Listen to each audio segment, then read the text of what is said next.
Assalamualaikum warahmatullahi wabarakatuh. Perkenalkan, nama saya Raja Diaksa Hakim. Saya NRP 5061251044. Saya dari Departemen Teknik Geomatika, Prodi Teknik Pertambangan.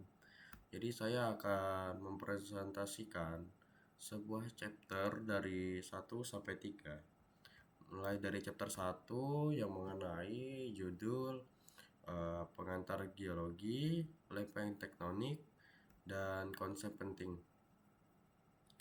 Jadi untuk ke materi saya ingin menjelaskan apa sih itu geologi.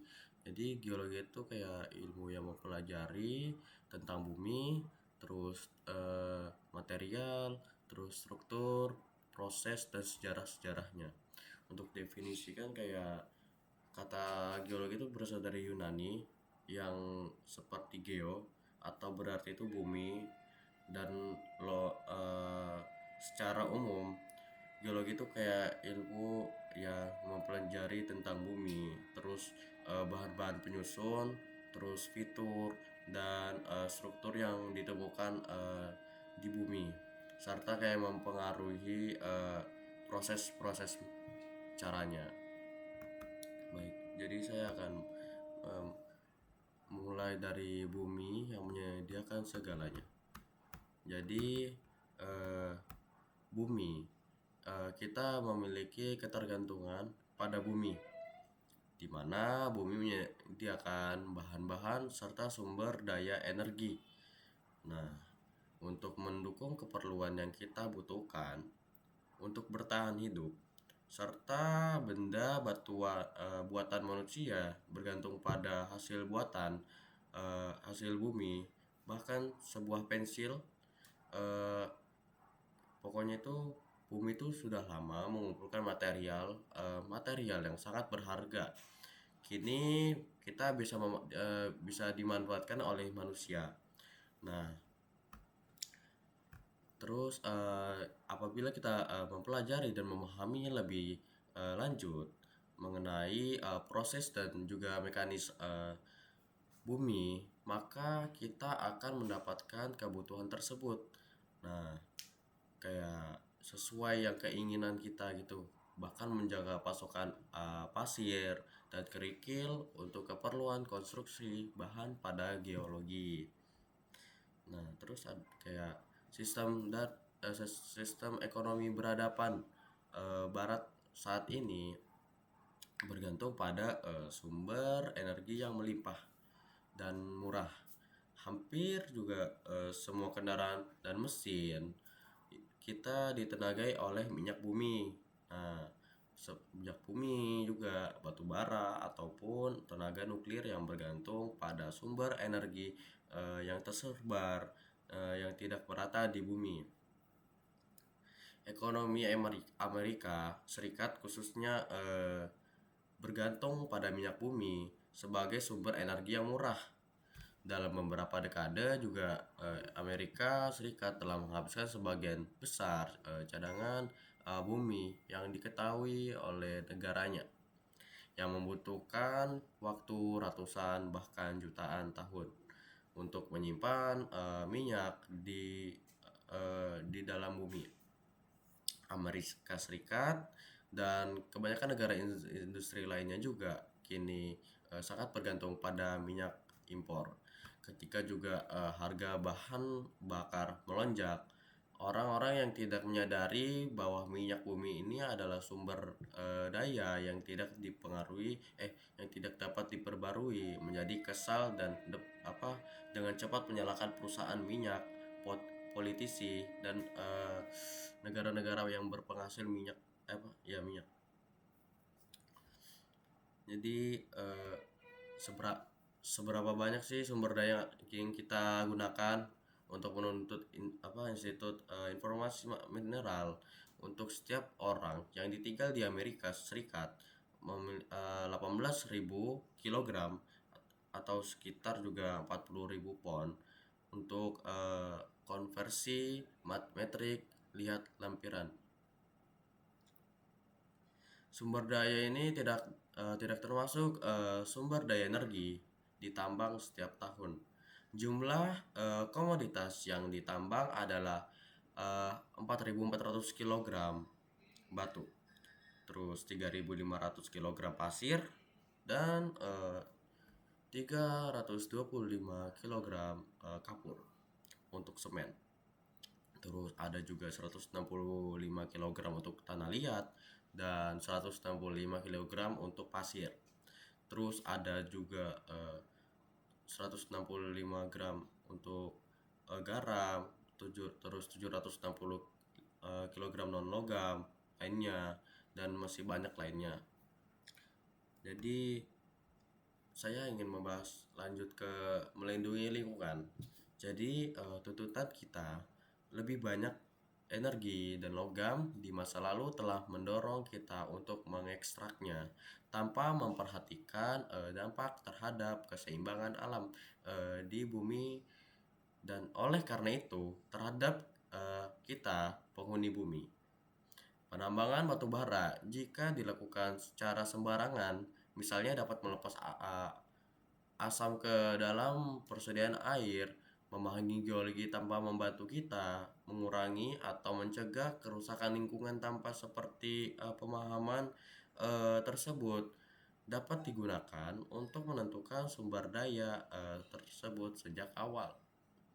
Lingkungan kita juga semakin terancam karena apa? Karena ya eh,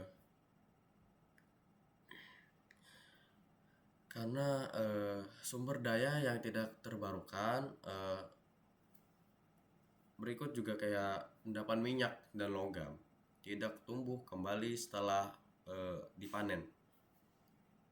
Seiring meningkatnya permintaan akan komoditas ini, semakin meningkatnya pula tekanan untuk mengabaikan kerusakan ekologis yang disebabkan oleh ekstraksi endapan yang tersisa.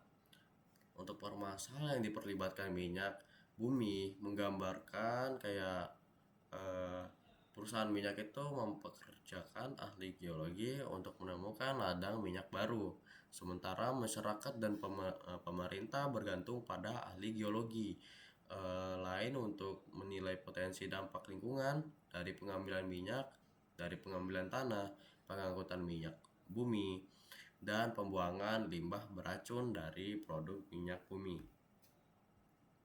Terus ada kayak menghindarinya bahaya geologi. Hampir setiap orang, apalagi zona batas lempeng, beresiko tinggi terhadap bencana alam seperti gempa bumi atau badai. Nah, gempa bumi, gempa bumi, letusan gunung berapi, dan longsor dan banjir, tsunami itu adalah bencana geologi yang paling berbahaya. Setelah itu masing-masing dibahas secara rinci sesuai chapter tersebut ini.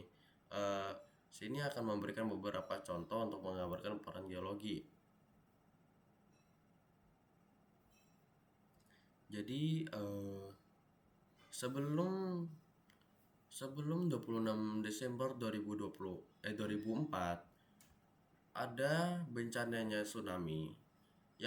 Terus kayak mungkin belum ada yang konstanta pada tanggal tersebut yang menyadari eksekutif tsunami yang luar biasa, yang gelombang lautnya yang besar biasanya disebabkan oleh pergeseran dasar laut. Terus gempa bumi terbesar dalam 40 tahun terakhir terjadi lepas pantai di Indonesia Utara,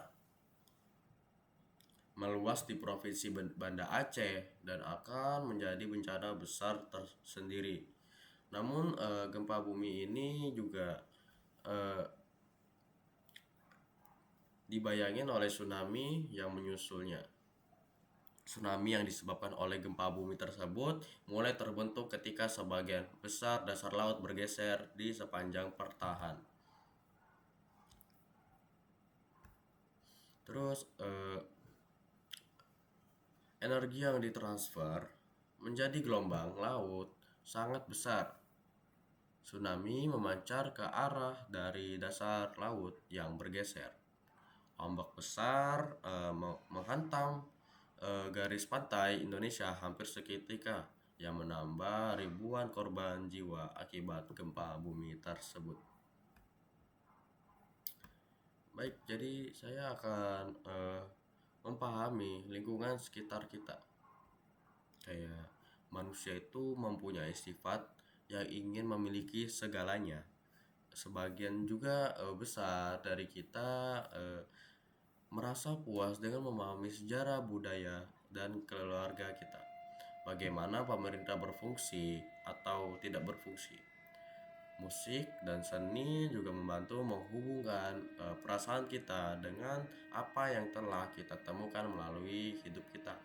Terus ilmu pengetahuan alam melibatkan pemahaman tentang alam semesta, fisik dan biologis di mana kita hidup. Sebagian besar juga ilmuwan merasa puas dengan pekerjaan mereka karena selain memperoleh pengetahuan baru dari penemuan ilmuwan sebelumnya, mereka juga dapat menemukan kebenaran tentang dunia di sekitar mereka. Mungkin akan ada timbul kayak pertanyaan, mengapa ada lapisan batuan yang terpapar di tebing-tebing, terus macam-macam lainnya. Jadi eh,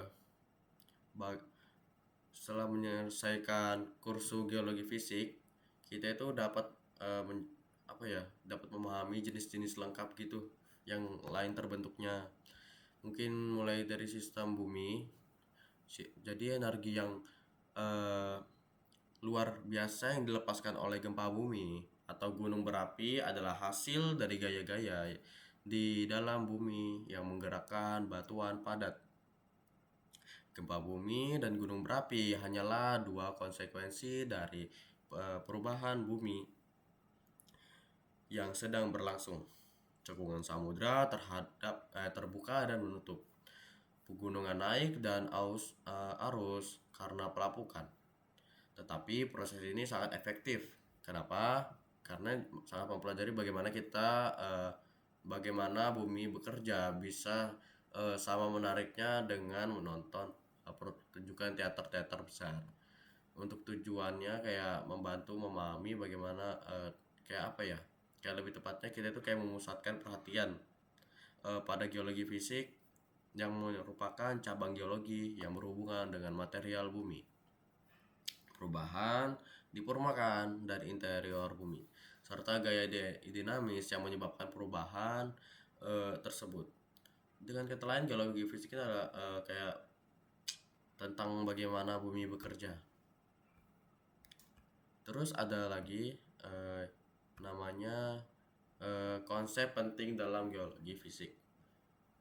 Jadi umumnya tentang geologi fisik yang seharusnya memberikan kerangka bagi sebagian besar materi ini, kayak konsep-konsep tersebut mungkin benar-benar bagi kita itu penting untuk memahami apa yang akan kita pelajari.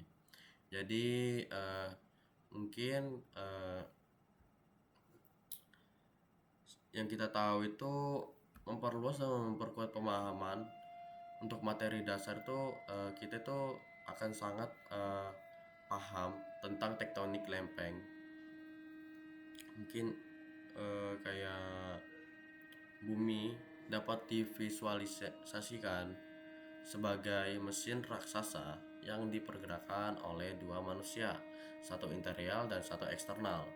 Kedua tersebut adalah mesin panas dan perangkat yang mengubah panas menjadi energi mekanik. Terus contohnya mungkin mesin panas sederhana, pembakaran otomatis digerakkan oleh mesin panasnya. Ketika bensin yang dinyalakan di dalam silinder, hasil pembakarannya gas diperluas terus mendorong piston ke ujung silinder. Dengan cara ini energi gas yang memuai diubah menjadi energi mekanik piston yang kemudian dipindahkan ke roda, di mana energi digunakan untuk mengambil mobil. Baik, terus kayak mesin panas interior bumi ini digerakkan oleh panas yang berpindah bagian dalam bumi, yang panas ke arah bagian luar yang lebih dingin. Pergerakan lempeng dan gempa bumi adalah hasil dari mesin panas ini. Terus mesin eksternal yang digerakkan oleh tenaga surya. Panas dari matahari menyediakan energi untuk menggerakkan atmosfer dan samudra. Air terutama dari samudra yang menguap karena eh, pemanasan matahari. Ketika juga udara lembab mendingin, hujan atau salju juga turun. Setelah itu, dalam jangka waktu yang lama, kelembaban di permukaan bumi membantu batuan itu hancur. Terus air yang mengalir menurun nih lereng bukit dan mengalir di sungai, terus melonggarkan dan membawa partikel batuan. Dengan cara ini, pegunungan yang awalnya terangkat oleh gaya internal bumi terkikis oleh proses yang digerakkan oleh mesin panas eksternal. Jadi kita akan melihat kayak jadi terus ada kayak proses internal, bagaimana sumber panas internal bumi bekerja. Mesin panas internal bumi berfungsi karena material panas dan mengapung untuk untuk yang berada jauh di dalam bumi bergerak perlahan ke atas menuju permukaan yang dingin. Nah, sementara material dingin dan lebih padat bergerak ke bawah. Jadi bayangkan sebuah wadah lilin panas yang dipanaskan dari bawah. Saat lilin di atas api menjadi lebih panas, ia akan mengembang lalu menjadi kurang padat, yang artinya volume tertentu dari material tersebut akan berat lebih ringan dan naik. Lilin di bagian atas wadah kehilangan panas ke udara, mendingin, mengerut, terus menjadi lebih padat dan tenggelam. Proses serupa terjadi di dalam bumi. Batuan yang berada di dalam bumi dan sangat panas perlahan ke arah permukaan, sementara batu yang mendingin di dekat permukaan lebih padat dan tenggelam ke bawah. Secara naluriah kita itu tidak ingin percaya bahwa batuan dapat mengalir seperti lilin panas. Namun eksperimen tersebut telah menunjukkan bahwa di bawah kondisi yang tepat, batuan mampu dibentuk seperti lilin atau adonan. Batuan yang terpendam dalam dan berada di bawah tekanan tinggi dapat membentuk seperti permen karet atau adonan. Terus ada interior bumi. Seperti dijelaskan, mantel adalah zona konsentris utama bumi yang paling besar volumenya. Meskipun mantel adalah batuan padat, sebagiannya mengalir perlahan, umumnya ke atas atau ke bawah, bergantung pada apakah lebih panas atau lebih dingin dari mantel di sekitarnya. Setelah itu, dua zona lainnya itu adalah kerak dan inti. Kerak bumi analog dengan kulit daripada apel. Ketebalan kerak bumi tidak signifikan dibandingkan dengan seluruh bumi. Kita hanya perlu memiliki akses langsung ke kerak bumi. Terus ada dua jenis juga kerak utama, yaitu kerak samudra dan kerak benua. Kerak di bawah lautan jauh lebih tipis terbuat dari batuan sedikit lebih padat daripada batuan yang mendasari benua. Bagian bawah kerak dan seluruh mantel tidak dapat diakses untuk pengamatan langsung. Tidak ada tambang atau sumur minyak yang menembus kerak. Jadi konsepnya kita itu kayak tentang bagian dalam bumi didasarkan pada bukit yang tidak langsung. Terus kerak dan bagian teratas mantel itu relatif kaku. Secara kolektif mereka membentuk litosfer. Misalnya lit yang berarti batu dalam bahasa Yunani, kita ini menemukan bahwa lit adalah bagian dari banyak istilah geologis. Mantel teratas yang mendasari litosfer disebut astenosfer, lunak dan oleh karena itu mengalir lebih mudah daripada mantel di bawahnya. Lapisan tersebut menyediakan lapisan pelumas di atas litosfer yang bergerak, yang berarti lemah dalam bahasa Yunani kayak astenos. Terus kekuatan yang dihasilkan di dalam bumi yang disebut gaya tektonik yang menyebabkan deformasi batuan serta penggerakan vertikal dan horizontal kerak bumi. Terus ada yang namanya teori lempeng tektonik. Untuk teori lempeng tektonik, dari waktu ke waktu sebuah teori muncul dalam suatu ilmu yang merevolusi bidang tersebut.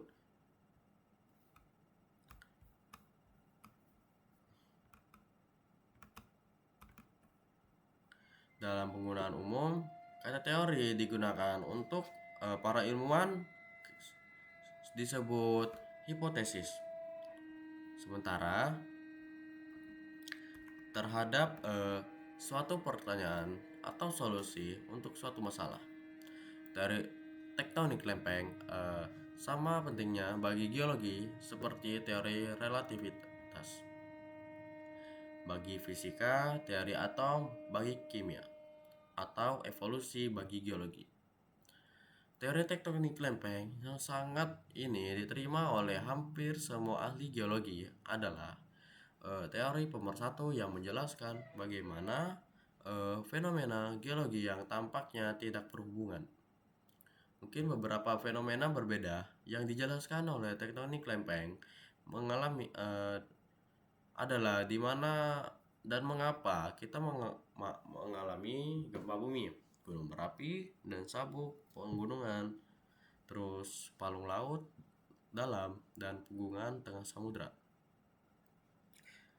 Mungkin tektonik lempeng diusulkan secara serius sebagai hipotesis pada awal 1960. Meskipun gagasan tersebut didasarkan pada karya-karya sebelumnya, terutama hipotesis pergerakan benua dalam bab-bab tentang batuan beku, sedimen dan metamorf, seperti dalam bab tentang gempa bumi, kita itu dapat memperluas apa yang kita pelajari tentang teori di sini, yang untuk menjelaskan asal beberapa batuan dan mengapa gunung berapi dan gempa bumi terjadi. Terus ada yang namanya batas divergen. Jenis batang lempeng pertama, batas divergen, yang melibatkan dua lempeng yang bergerak menjauh satu sama lain. Sebagian besar juga batas divergen bertepatan dengan puncak pegunungan bawah laut yang disebut punggungan tengah samudra. Punggungan tengah Atlantik adalah contoh klasik yang berkembang dengan baik. Pergerakan yang di sepanjang punggungan tengah samudra menyebabkan gempa bumi kecil hingga sedang. Meskipun sebagian besar atas divergen yang saat ini terletak dalam lempeng samudera. Batas divergen biasanya juga dimulai di dalam benua. Dimulai ketika terjadi pepecahan atau peretakan di benua yang disebabkan oleh ekstersional. Di dalam benua atau oleh naiknya atmosfer panas dari mantel yang di bawahnya. Bagaimanapun, lempeng kontinental terpisah dan menipis. Mungkin ada tabel yang divergen untuk batasnya itu ada 3. Ada divergen, terus convergen, terus ada transform. Mungkin untuk divergen itu apa sih yang terjadi? Jadi yang terjadi lempeng-lempeng bergerak terpisah. Untuk hasil dari divergen itu, hasil terpisahnya itu pembentukan dasar laut baru dengan gunung berapi, bawah laut, terus punggungan tengah laut, terus gempa bumi kecil hingga sedang. Terus ada yang namanya konvergen. Apa sih yang terjadi? Jadi lempeng-lempeng bergerak mendekat satu sama lain. Kebalikannya dari divergen. Untuk hasilnya juga kerusakan dasar laut, terus pembentukan dan pertumbuhan pegunungan dengan gunung berapi, terus zona subduksi dan gempa bumi dan tsunami terbesar di bumi. Terus ada yang terakhir, transform.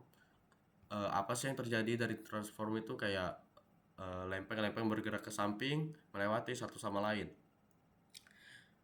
Untuk hasilnya tidak ada pembentukan atau penghancuran kerak bumi, terus gempa bumi kecil hingga besar.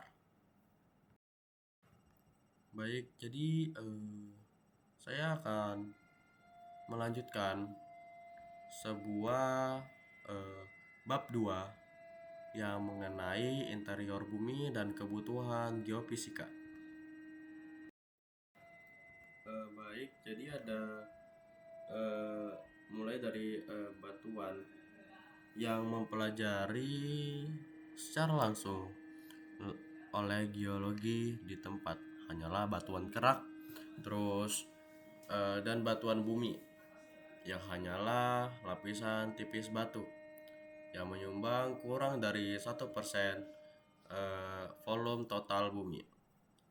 Batuan mantel yang dibawa ke permukaan bumi melalui aliran basalt dan pipa kimberlite yang mengandung berlian, serta juga ikatan tektonik bagian bawah litosfer lautan dengan kerak benua, memberikan gambaran kepada geolog tentang bagaimana mantel di bawahnya mungkin terlihat. Untuk pengantar, apa yang kita ketahui tentang geologi bumi, terus bagaimana kita mendapatkan informasi kayak bagian-bagian bumi yang di permukaan. Jadi ada bukti dari gelombang seismik. Gelombang seismik dari gempa bumi besar dapat melewati seluruh bumi. Ledakan bom nuklir juga memperoleh hasil gelombang seismik. Geolog memperoleh informasi batuan tentang interior bumi setelah setiap gempa bumi besar dan uji coba bom. Salah satu cara penting untuk mempelajari bagaimana bagian dalam bumi adalah studi tentang refleksi seismik, yaitu kembalinya sebagian besar geologi seismik ke permukaan bumi setelah gelombang tersebut memantul dari batas batuan. Jika dua lapisan tersebut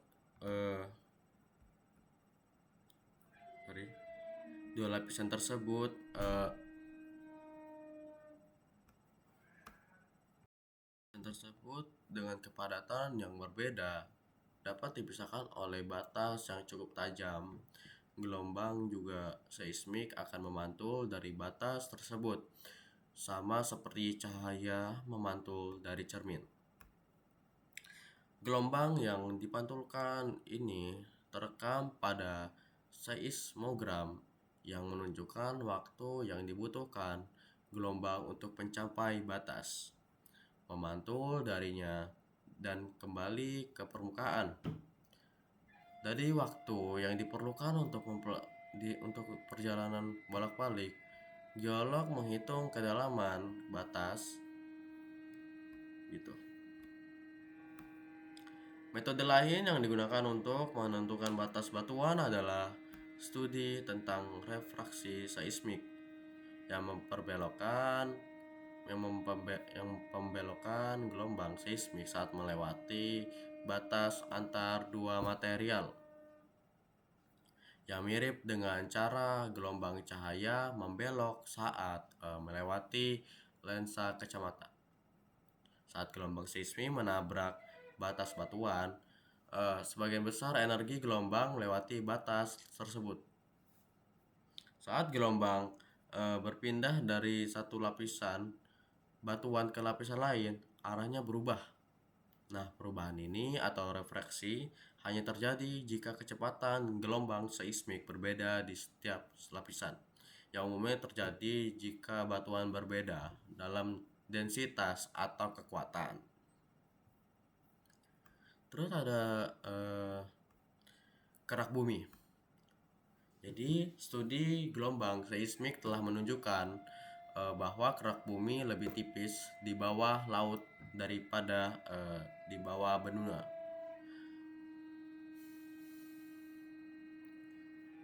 Terus bahwa gelombang seismik bergerak lebih cepat di kerak lautan daripada di kerak benua, karena perbedaan kecepatan ini diasumsikan bahwa kedua jenis tersebut terbuat dari batuan yang berbeda. Gelombang seismik P bergerak melalui kerak samudra dengan kecepatan sekitar 7 km per detik, yang juga merupakan kecepatan di mana mereka bergerak melalui basalt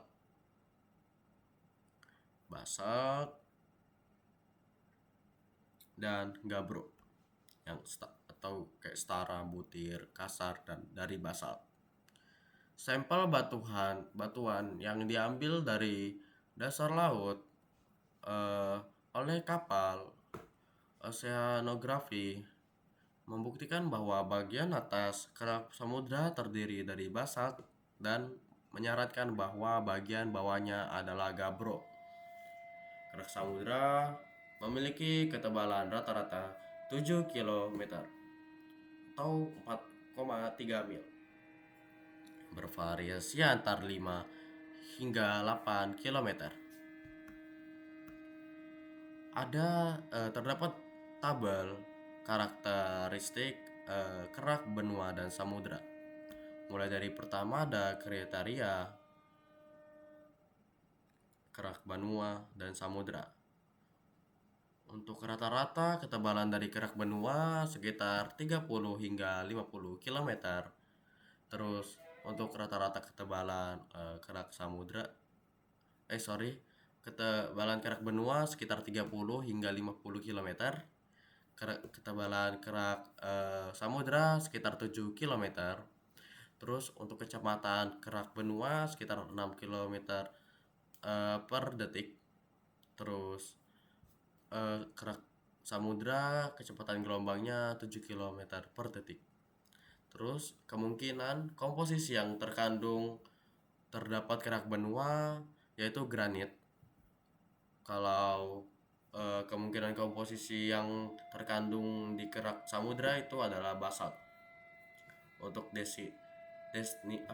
densitas kerak benua sekitar 2,7 gram per cm.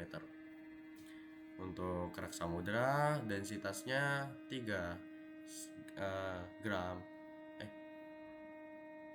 Untuk densitas kerak benua itu 2,7 gm per cm.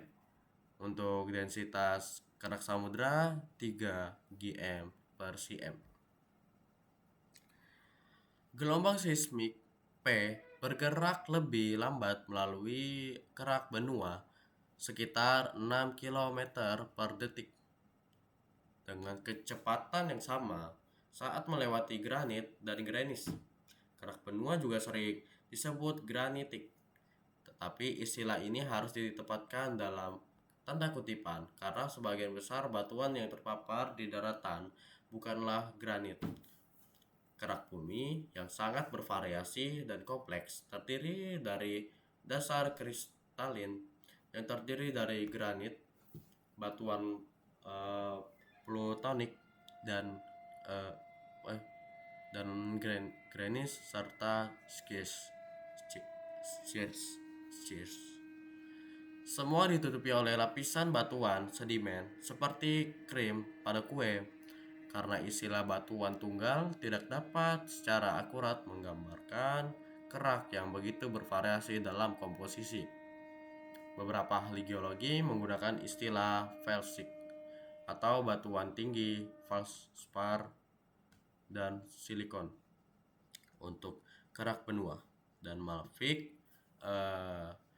kayak batuan tinggi, magnesium, dan besi untuk kerak samudra.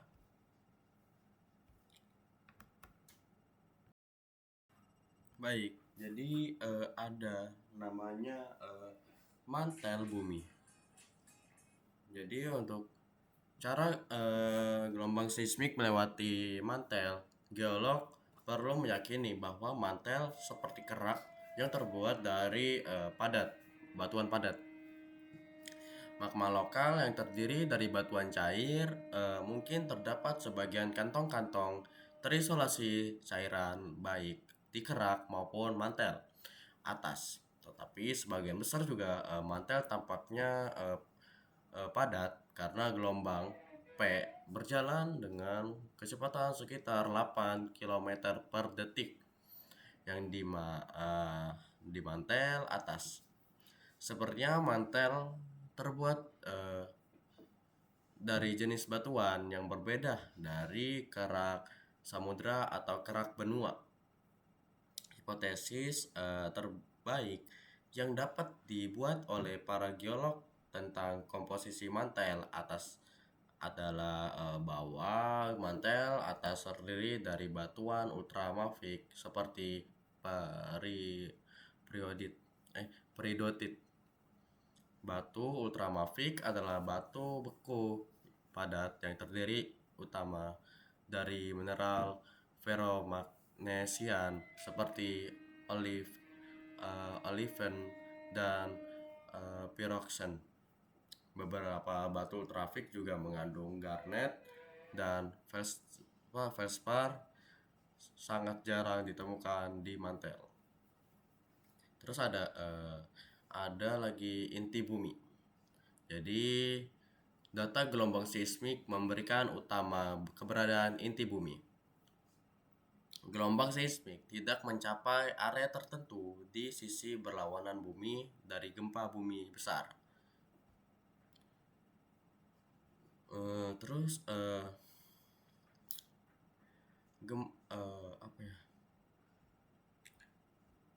Pada untuk gambar 2,8 yang terdapat gambar zona bayangan gelombang P yang menunjukkan bagaimana cara seismik P menyebar dari gempa hingga pada jarak 103 derajat busur sekitar 11.500 km dari pusat gempa. Mereka tiba-tiba menghilang dari seismogram pada jarak lebih dari 142 derajat, sekitar 15.500 km. Dari pusat gempa, gelombang P muncul kembali pada seismogram. Wilayah antaran 103 derajat dan 142 derajat yang tidak memiliki gelombang P disebut zona bayangan gelombang primer. Zona bayangan gelombang P dapat dijelaskan oleh pembias gelombang P ketika mereka bertemu batas inti jauh di dalam interior bumi. Karena jalur gelombang P dapat dihitung secara akurat, ukuran dan bentuk inti juga dapat ditentukan. Mungkin kayak terdapat pada gambar 2,8 bahwa inti bumi itu membelokkan gelombang P dan dasarnya yang menimbulkan bayangan di mana energi tidak mencapai permukaan. Dengan kata lain, gelombang P tidak ada di zona bayangan karena telah dibelokkan atau dibiaskan oleh inti bumi. Terus ada komposisi inti. Ketika bukti dari studi astronomi dan gelombang seismik yang digabungkan dengan apa yang kita ketahui tentang sifat-sifat material, tampaknya inti bumi terbuat dari logam, bukan batuan silikat, dan bahwa juga gelombang ini mungkin kemungkinan besar adalah besar atau bersama dengan sejumlah kecil oksigen, silikon, atau nikel. Kepadatan juga bisa disimpulkan kayak kepadatan pada rata-rata bumi adalah 5,5 gram per jam per sentimeter kubik. Berdasarkan perhitungan dari hukum gravitasi Newton, batuan kerak relatif berdensitas rendah, mulai dari 2,7 gram per cm kubik hingga granit 3 gram per cm kubik. Untuk basal, batuan ultramafik yang diperkirakan membentuk mantel kemungkinan membentuk kepadatan 3,3 gram per cm kubik di mantel atas. Meskipun tekanan batuan seharusnya meningkat, nilai ini menjadi sekitar 5,5 gram cm kubik ya di dasar mantel yang terdapat pada gambar 2,7. Jika kerak dan mantel yang memiliki sekitar 85% volume bumi berada pada di bawah kepadatan rata-rata bumi, maka inti harus sangat berat untuk menaikkan rata-rata menjadi 5,5 gram cm kubik. Perhitungan menunjukkan bahwa ini harus memiliki kepadatan sekitar 10 gram per cm kubik di atas inti mantel. Meningkat menjadi 12 atau 13 gram cm kubik di pusat bumi yang terdapat pada gambar 2,7. Kepadatan yang besar ini akan cukup untuk memberikan kepadatan rata-rata bumi sebesar 5,5 gram per cm kubik. Di bawah tekanan besar yang ada di inti, besi akan memiliki kepadatan sedikit lebih besar daripada dibutuhkan di inti. Besar yang dicampur dengan sedikit umum yang lebih ringan seperti oksigen, terus belerang, dan atau silikon akan memiliki kepadatan yang dibutuhkan. Oleh karena itu, banyak ahli geologi berpendapat bahwa campuran seperti itu membentuk inti. Terus ada yang namanya lagi materi bernama batas inti mantel. Antara inti dan mantel ditandai oleh perubahan besar dalam kecepatan seismik. Kepadatan yang terdapat pada gambar 2.7 dan suhu seperti yang akan kita lihat bagian panas di dalam bumi. Terdapat zona-zona zona transisi setebal hingga 200 km yang dikenal lapisan D. Di dasar mantel terdapat kecepatan gelombang P menurun drastis. Zona kecepatan tersebut sangat rendah yang membentuk gelombang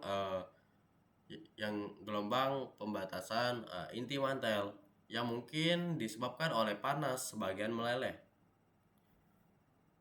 Batuan mantel di atasnya atau sebagian inti luar cair yang bereaksi secara kimia dengan mantel di sekitarnya. Studi seismik dan geodetik tersebut terbaru mengidentifikasikan bahwa panduan besi yang lebih ringan dari luar cair dapat bereaksi dengan silika di mantel bawah yang membentuk silika besi. Terus ada lagi yang namanya isotasi. Jadi isotase itu adalah keseimbangan atau equilibrium blok-blok litosfer rapuh yang berdekatan atau bisa disebut dengan mengambang di atas astenosfer karena litosfer lebih ringan daripada batuan mantel. Kerak juga dapat dianggap mengambang di atas mantel yang lebih padat seperti kayu yang mengambang di atas air. Terus ada yang namanya pengukuran gravitasi untuk menentukan untuk menurut hukum gravitasi Newton, gaya gravitasi antara dua benda bergantung pada massa kedua dan jarak di antara keduanya. Mungkin gaya tersebut meningkat seiring dengan peningkatan massa salah satu objek. Daya tarik gravitasi antara bumi dan bulan misalnya jauh lebih besar daripada daya tarik yang sangat kecil yang ada di dua bowling. Persamaan tersebut juga menunjukkan bahwa gaya berkurang dengan kuadrat jarak antara kedua objek. Semakin jauh jarak antara dua objek, semakin kecil gaya gravitasi di antara keduanya. Alat yang berguna untuk mempelajari kerak dan mantel atas adalah alat ukur gravitasi atau bisa disebut gravimeter yang mengukur tarikan gravitasi antara bumi dan massa di dalam instrumen tersebut. Terus salah satu pengguna alat ukur gravitasi adalah untuk mengeksplorasi variasi lokal dalam kepadatan batuan seperti massa sama dengan kepadatan dikali volume. Batuan padat seperti biji, logam, dan batuan ultramafik menarik dengan kuat massa di dalam meter. Terdapat pada gambar 2,16. Terus tarikan kuat tersebut merenggang pegas dan besarnya peregangan dapat ditentukan dengan sangat tepat. Jadi alat ukur gravitasi juga dapat digunakan untuk mengeksplorasi endapan biji logam. Terus ada rongga atau massa, material yang berdensitas atau berkepadatan rendah seperti sedimen yang menyebabkan tarik yang jauh lebih lemah padat massa alat ukur yang terdapat pada gambar 2.16. Kegunaannya penting adalah lainnya dari alat ukur gravitasi atau gravimeter adalah untuk mengetahui apakah suatu daerah berada dalam keseimbangan isolastik. Terus ada yang namanya gangguan magnetik. Untuk pada tahun 1950-an, bukit mulai menumpuk bahwa medan magnet bumi telah secara berkala membalik polaritasnya di masa lalu. Perubahan polaritas medan magnet ini disebut pembalikan magnetik. Selama periode polaritas normal, garis-garis kekuatan magnet meninggal bumi di dekat kutub selatan geografis dan kembali di dekat kutub utara geografis. Orientasi ini disebut polaritas normal karena sama dengan polaritas saat ini. Selama periode polaritas terbalik, garis-garis kekuatan magnetik berjalan ke arah sebaliknya, meninggalkan bumi dekat kutub utara dan masuk kembali dekat kutub selatan. Dengan kata lain juga, selama pembalikan magnetik, kutub utara magnetik dan kutub selatan magnetik bertukar posisi. Terus ada yang namanya anomali magnetik. Jadi amagnetometer adalah alat yang digunakan untuk mengukur kekuatan medan magnet bumi. Amagnetometer dapat dibawa di atas permukaan daratan atau diterbangkan di atas daratan atau laut. Di laut, amagnetometer juga dapat ditarik di belakang kapal. Alat ini juga digunakan sebagai detektor logam di bandara. Terus ada namanya anomali magnetik positif. Jadi anomali magnetik positif ini adalah pembacaan kekuatan medan magnet yang lebih tinggi dari rata-rata regional. Seperti yang kita tahu, pada gambar 2.21 menunjukkan 3 situasi geologis yang dapat menyebabkan anomali magnetik positif. Endapan biji magnetit atau biji yang sangat magnetik telah terendapkan dalam lapisan kapur oleh larutan panas yang naik melalui retakan. Magnetisme biji besi menambah medan magnet bumi sehingga menghasilkan pengukuran medan magnet yang lebih kuat di permukaan atau anomali positif. Terus ada lagi materi yang namanya panas di dalam bumi. Untuk peningkatan panas seiring bertambahnya kedalaman bumi juga disebut sebagai gradien geotermal. Jadi gradien geotermal itu dapat diukur melalui sumur yang terbengkalai di bumi.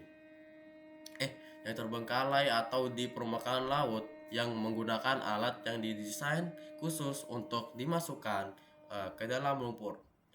Rata-rata peningkatan temperatur sebesar 25% per kilometer atau sekitar 75% VF per mil. Beberapa tempat memiliki gradien yang lebih tinggi dan hal ini juga menunjukkan konsentrasi panas di kedalaman dangkal. Tempat seperti ini memiliki potensi untuk menghasilkan energi geotermal. Terus kenaikan temperatur dapat menyebabkan masalah di tambang di dalam, seperti pada tambang dengan kedalaman 3 km di Afrika Selatan, yang dimana tambang harus didinginkan dengan pendingin udara agar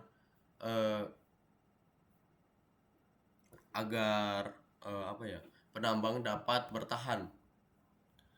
Suhu tinggi pada kedalaman juga mempersulit pengeboran sumur minyak dalam.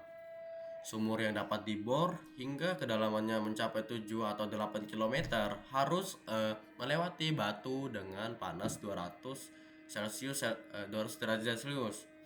Di suhu tinggi seperti itu juga besi bor yang keras akan menjadi lembek dan fleksibel kecuali jika didinginkan dengan cairan lumpur yang khusus dipompa ke dalam lubang. Terus ada lagi untuk ringkas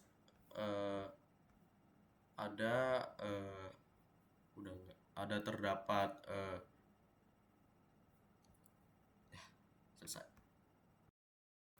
Baik, saya akan melanjutkan ke bab 3 yang mengenai dasar laut. Baik, sebentar. Baik, ada bab 3 yang bernama dasar laut. Jadi untuk asal-usul sebagian disebut dalam bab 2. Para ahli geologi tidak meyakini tentang sejarah termal bumi. Skenario berikut tentang asal-usul bumi dan larutan sangat spekulatif gitu. Banyak ahli geologi yang tidak setuju dengan beberapa pernyataan. Pernyataan tersebut hanya ditawarin sebagai contoh tentang apa yang mungkin terjadi di masa lalu bumi. Menurut teori, di mana secara luas, sekitar 4,5 miliar tahun yang lalu, bumi mulai terbentuk melalui akresi bongkahan, bongkahan kecil, batuan, dan logam yang ingin mengelilingi matahari. Seiring pertumbuhannya, bumi mulai memanas akibat eh, panas dari tumbukan, pemadanan gravitasi, dan peluruhan radioaktif unsur-unsur seperti uranium. Ada metode penelitian dasar laut. Lautan menutupi lebih dari 70% permukaan bumi, meskipun batuan dari laut tersebar luas, batuan tersebut sulit dipelajari.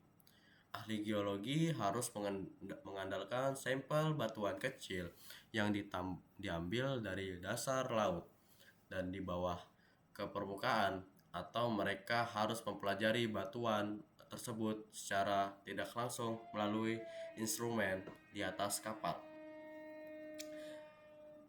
Meskipun dasar laut sulit dipelajari, secara keseluruhan struktur relatif seperti yang apa yang kita bahas nanti di bagian serta ciri-ciri dasar laut di bab ini, sehingga jumlah sampel yang sedikit tidak terlalu menjadi masalah yang dibandingkan jika mempelajari wilayah benua yang strukturnya biasanya jauh lebih kompleks.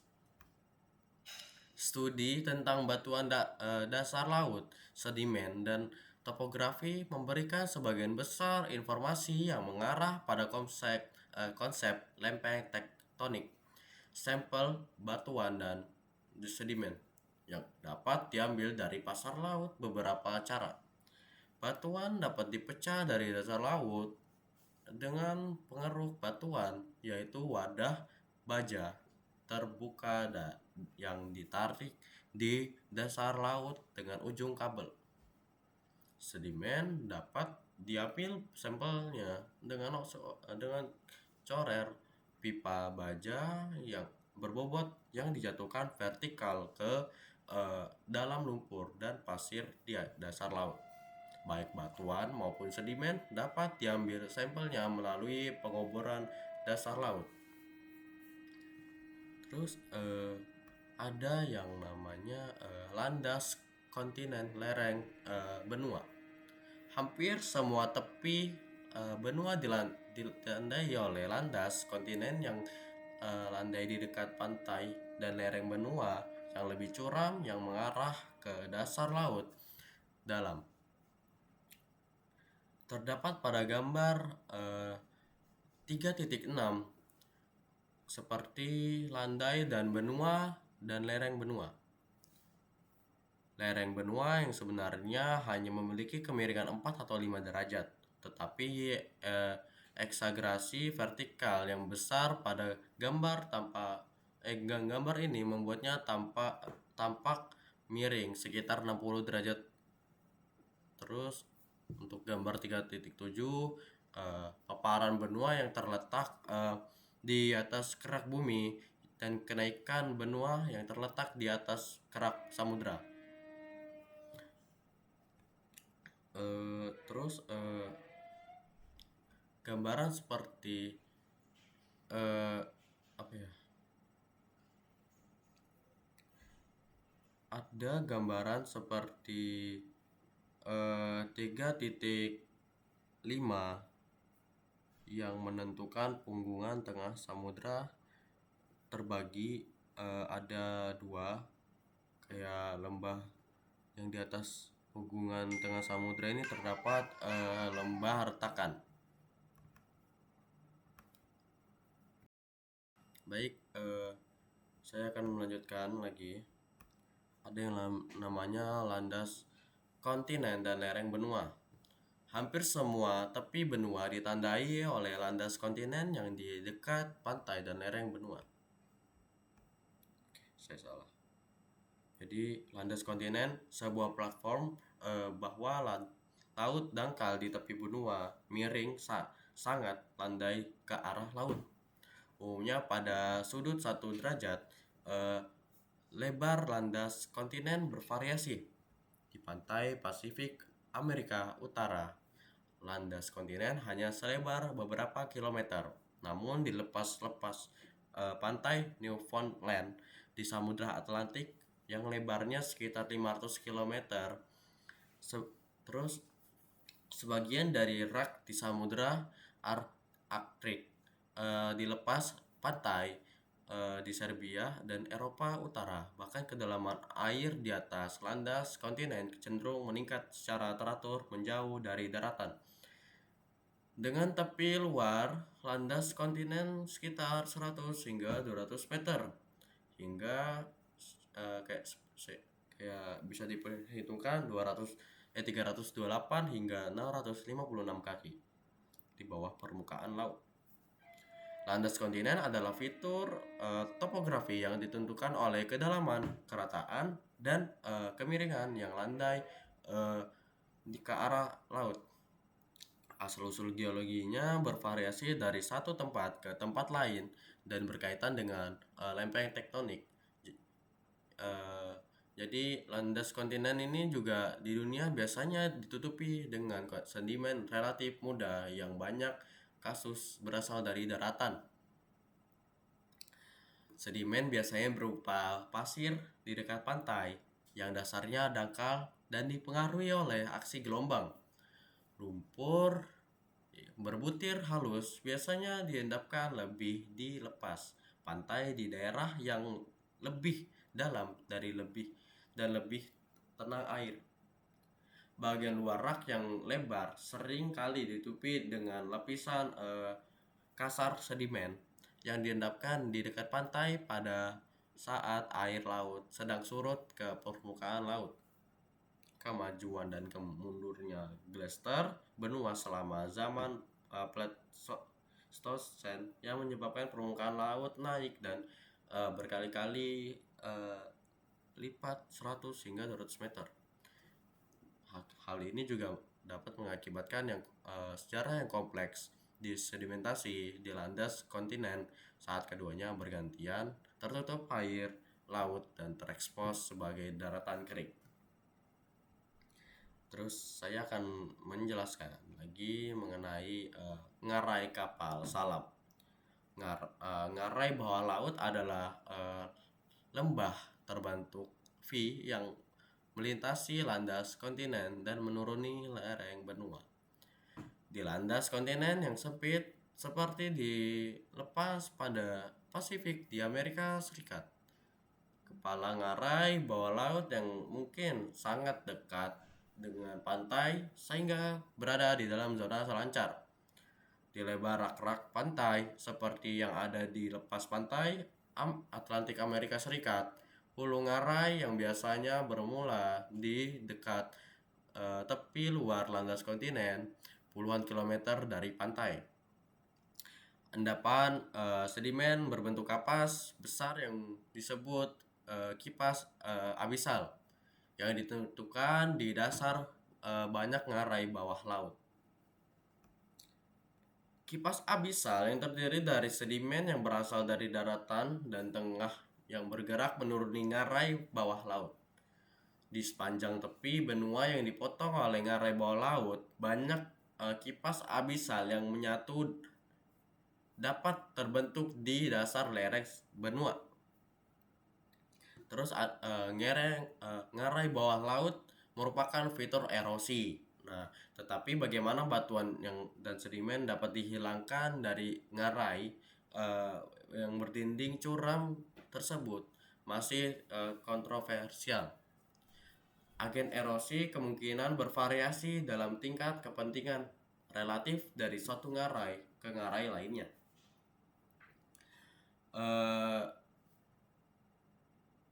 Para penyelam telah merekam pergerakan pasir menuruni lereng dalam aliran lambat seperti glacier dan dalam jatuhan pasir yang lebih cepat. Pergerakan pasir ini yang telah diamati menyebabkan erosi batuan sangat umum terjadi di ngarai pesisir Pasifik yang mengumpulkan pasir dalam jumlah besar. Arus tengah diukur bergerak naik turun di ngarai dalam pola aliran yang bergantian secara teratur. Dalam beberapa kasus tampaknya disebabkan oleh pasang surut laut. Sekarang saya akan menjelaskan lagi yang mengenai arus kekeruhan. Jadi selain proses pemotongan ngarai yang baru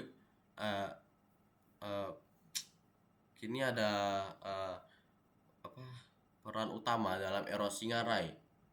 Arus kekeruhan adalah massa air besar yang mengandung sedimen yang ditarik menuruni lereng oleh gravitasi. Air yang mengandung sedimen lebih berat daripada air jernih, sehingga arus kekeruhan mengalir menuruni lereng benua hingga berhenti di dataran abisal yang di dasar lereng. Arus kekeruhan dihasilkan oleh gempa bumi dan longsor bawah laut, badai permukaan yang kuat, dan banjir sungai yang mengandung sedimen yang bermuara langsung ke laut. Pesisir dengan landas kontinen yang sempit, bukit langsung yang menunjukkan bahwa arus kekeruhan terjadi di laut. Terus ada margin kontinental pasif. Jadi batas benua pasif mencakup landas kontinen, lereng benua, dan kenaikan benua, dan umumnya meluas hingga dataran abisal pada kedalaman sekitar 5 km, yang bisa disebut batas pasif karena biasanya membentuk pesisir yang secara geologis tenang, bebas gempa bumi, dan bebas gunung berapi, dan bebas sabuk gunungan muda. Margin pasif ditemukan di tepi sebagian besar daratan yang keterbatasannya Samudra Atlantik. Margin pasif juga berbatasan dengan sebagian besar bagian Samudra Atlantik dan Hidra serta sebagian Samudra Pasifik. Terus ada yang namanya kebangkitan kontinental. Jadi sepanjang dasar banyak bagian lereng benua yang terdapat kenaikan benua, yakni potongan sedimen yang memanjang dari bagian bawah lereng benua hingga kedalaman laut. Kenaikan benua yang kemiringannya sekitar 0,5 derajat Celcius, 0 Celcius, lebih landai daripada lereng benua. Biasanya berakhir di daratan abisal datar pada kedalaman sekitar 5 km. Kenaikan ini bertumpu pada kerak samudra. Sedimen kenaikan benua tampaknya diendapkan di lereng benua dengan dua cara, oleh arus kekeruhan yang mengalir menuruni lereng benua dan oleh arus kontur yang mengalir sepanjang lereng benua. Terus ada yang namanya dataran abisal.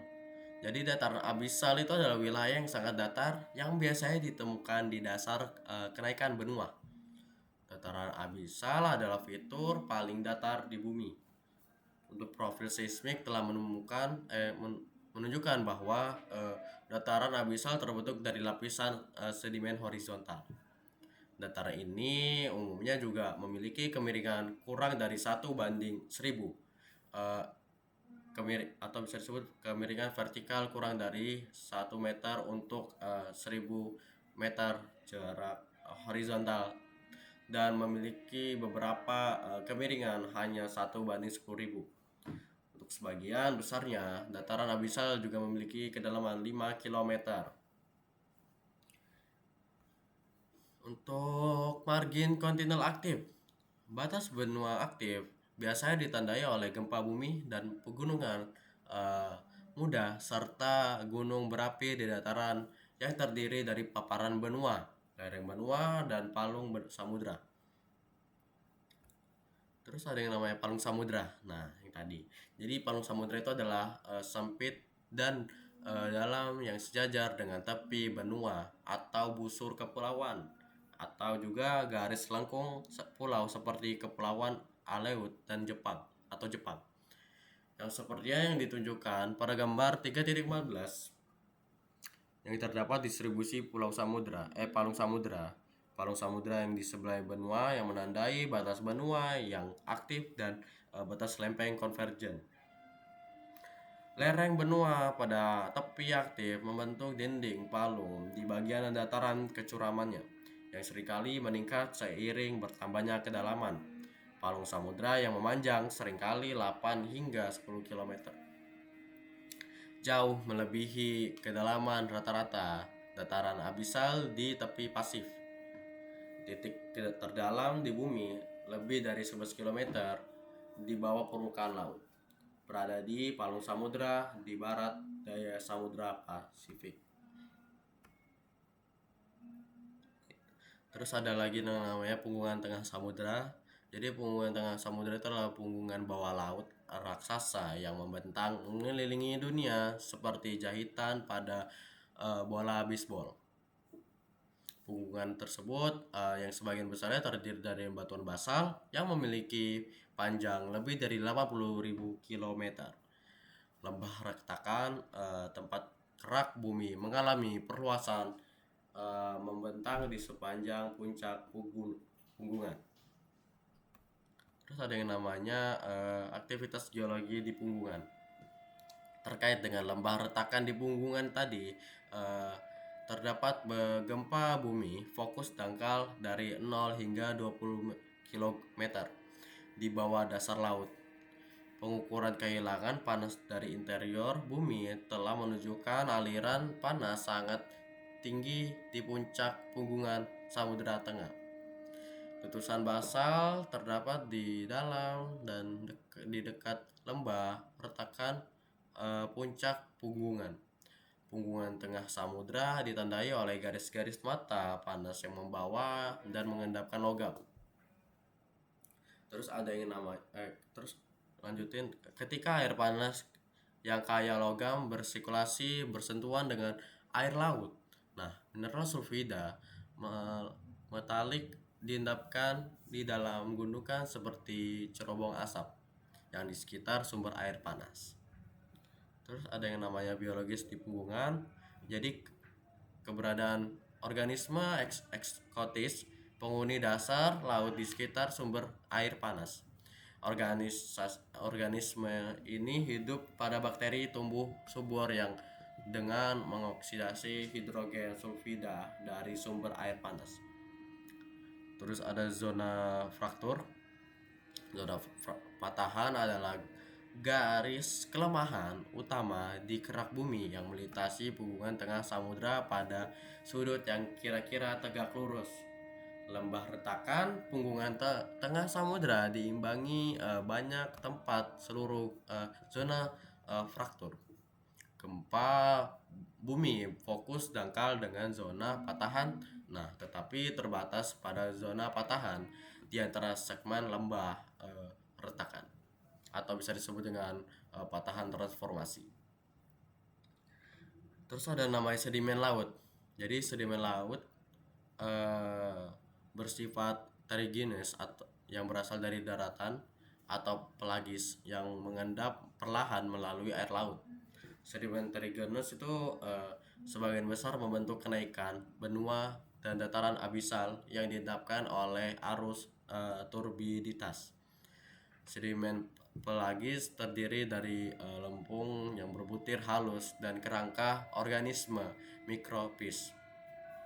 Terus sedimen pelagis hampir tidak ada di puncak punggungan tengah samudra, tetapi menjauh puncak ke punggungan. Terus ada yang namanya zaman dasar laut. Fakta mencenggang adalah bahwa semua batuan dan sedimen dasar laut dalam terbukti berusia kurang dari 200 juta tahun. Sebaliknya, benua yang menyimpang batuan yang berusia hingga 3 hingga 4 miliar tahun, yang berarti dasar laut dalam menyimpang kurang dari 1/2 sejarah bumi. Baik, jadi itu materi yang saya ingin presentasikan. Mohon maaf jika saya ada salah kata. saya akan akhiri. Assalamualaikum warahmatullahi wabarakatuh dan terima kasih.